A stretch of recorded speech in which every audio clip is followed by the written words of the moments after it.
Beni çek beni anla, kafa gitti dumanla. Ya yerin yok bu limanda, kalbime kan damla. Ya beni çek beni anla, kafa gitti dumanla. Ya yerin yok bu limanda, kalbime kan damla.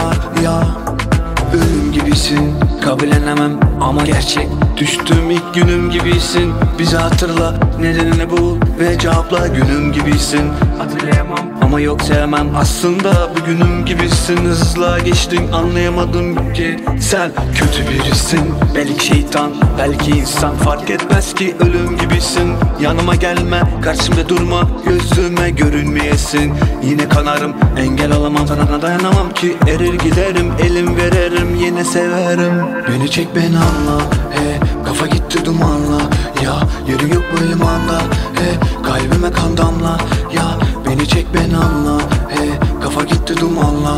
Ya yerin yok bu limanda, kalbime kan damla. Ya gece boyudur gece boyu, bütün düşünceler gece koyu. Ömrümü yediniz yeter doya, artık çabalar gitti boya.